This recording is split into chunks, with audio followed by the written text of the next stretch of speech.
正直言って私にとってはロスのオリンピックって一番緊張した試合でした。過去に世界チャンピオン何回なったかはあんまり関係なかったですね。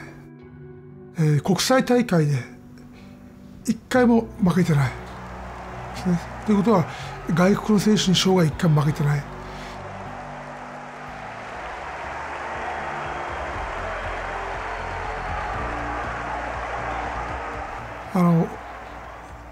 もうよく知ってる相手で、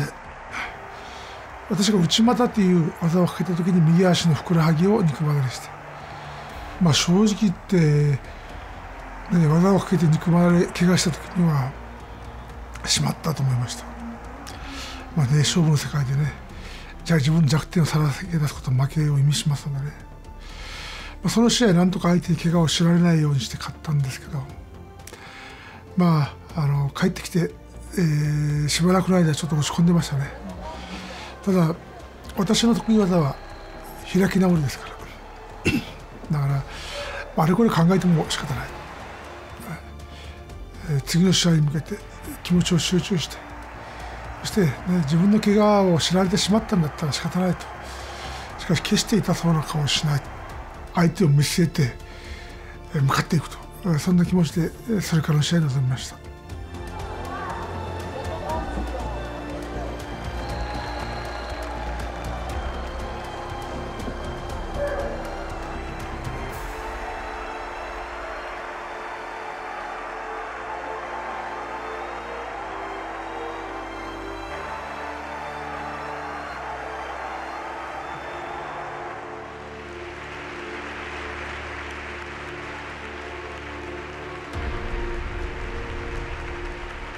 エジプトのラシュワン選手と戦ったのはこのロスのオリンピックの決勝が初めてです。ただ彼も強豪選手ですからよく知ってました。どういうふうに考えても怪我してるから何ができるか全くわからない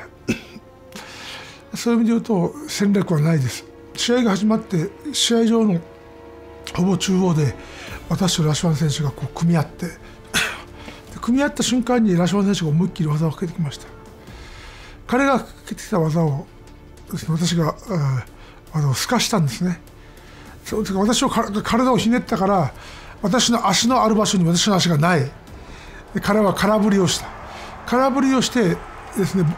バランスが不安定になった彼を両手を使って私が倒した。で、倒れた相手ラシュワン選手を抑え込んで一本勝ちしたという形ですね。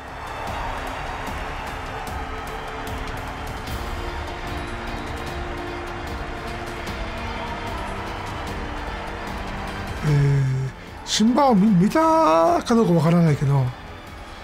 やったっていう気持ちで思わずね立ち上がってね、万歳してました。こんなにね勝って感情を表に出したことはそれまでになかったですね。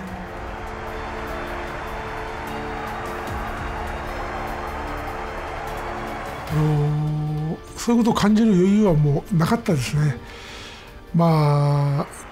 足を怪我して苦しみ抜いた上の勝利だったから、もうやったっていう気持ちで周りの状況なんかよく分からなかったと思います。小さい頃の夢でした。1964年にアジアで最初のオリンピック、